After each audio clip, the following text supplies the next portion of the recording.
Shah Yemen एक नहायत ही नेक दिल और आदल बादशाह था। उसके दरबार में इंसाफ की गूंज थी और राया उसे अपने वालिद की तरह चाहती थी। मगर कुदरत का एक असूल है कि हर इंसान को आजमाइश से गुजरना पड़ता है।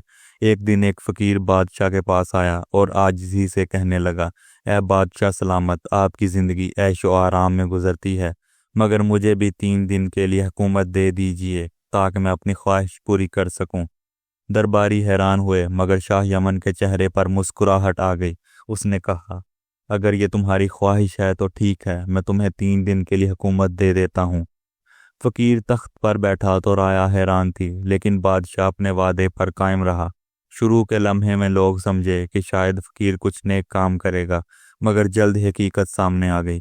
फकीर ने हुकूमत को संभालने की बजाय खाने पीने और ऐशो इशरत में वक़्त ज़ाया करना शुरू कर दिया।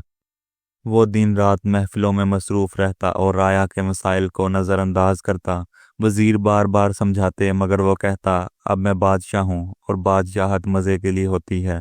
3 दिन गुजर गए। सबको उम्मीद थी कि शाह यमन वापस तख्त पर बैठेगा, लेकिन फ़कीर के दिल में लालच जाग उठा। उसने कहा, अब ये तख्त मेरा है, मैं इसे वापस नहीं करूँगा। शाह यमन को इसकी बीवी और बच्चों समेत मुल्क बदल कर दो। दरबारी हैरान रह गए, लेकिन हुक्म बजा लाना पड़ा। शाह यमन अपनी बीवी और बच्चों के साथ मुल्क छोड़ने पर मजबूर हो गया। जाते वक्त राया रो रही थी। सब इस नेक दिल बादशाह को दुआएं दे रहे थे। मुल्क से निकाले जाने के बाद शाह यमन और उसका ख़ानदान जंगलों और सहराओं में भटकता रहा। एक दिन एक सौदागर ने उनकी हालत ज़ार देखकर मदद का वादा किया, लेकिन हकीकत में वो धोखेबाज निकला। उसने शाह यमन की बीवी को कैद कर लिया और बच्चों को भी जुदा कर दिया। शाह यमन अकेला रह गया। उसने सब्र किया, अल्लाह से दुआ की और सफ़र जारी रखा। कई दिन भूख और प्यास में गुजरे, मगर उसका ईमान टूट नहीं पाया। वो कहता, ये सब मेरी आजमाइश है, मैं सब्र करूँगा। वक़्त गुजरता गया। आखिरकार तकदीर ने करवट ली। शाह यमन एक ऐसे मुल्क में पहुंचा जहां का बादशाह भी फौत हुआ था और राया नए बादशाह के इंतखाब के लिए परेशान थी। पुरानी रवायत के मुताबिक वो एक कबूतर छोड़ते, जो जिसके सर पर बैठता वही बादशाह मुंतखब होता। इत्फाक से कबूतर आकर शाह यमन के कंधे पर बैठ गया। लोग खुशी से पुकार उठे, ये हमारा नया बादशाह है।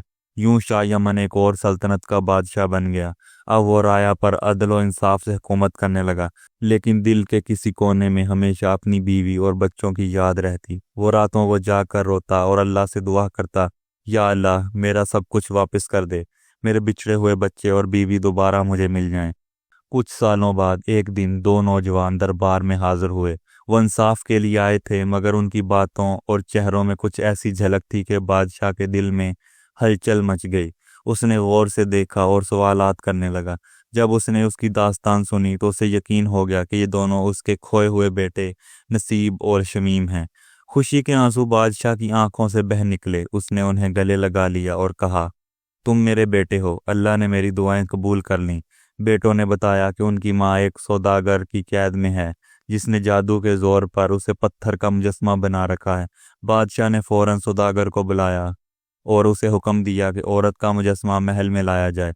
सबके सामने एक जादूगर को बुलाया गया। जादूगर ने कुछ कलमात पढ़े और अचानक वो पत्थर की मूरत असल हालत में बदल गई। शाह यमन की बीवी सामने खड़ी थी। वो रोती हुई अपने शोहर और बेटों के गले लग गई। महल में खुशी की फिजा छा गई। बादशाह ने सौदागर को उसके जुल्म की सजा दी और हमेशा के लिए मुल्क बदर कर दिया। अब शाह यमन अपनी बीवी और बेटों के साथ फिर एक हो गया। वो पहले से ज़्यादा रहमदिल और शुक्रगुजार हुक्मरान बन गया। उसने कहा, असल बादशाह तख्त व ताज या ऐशो इशरत में नहीं, बल्कि सब्र व शुक्र और इंसाफ में है। अल्लाह जिसे चाहे इज्जत दे और जिसे चाहे आजमाए। यह कहानी हमें यही सबक देती है कि मुसीबत कितनी भी बड़ी क्यों ना हो, सब्र और दुआ के साथ इंसान आखिरकार कामयाबी पाता है। माँ की दुआ और बाप का सब्र मिलकर ज़िंदगी को रोशन कर देते हैं और अल्लाह की रहमत से खोया हुआ सब कुछ दोबारा वापस मिल जाता है।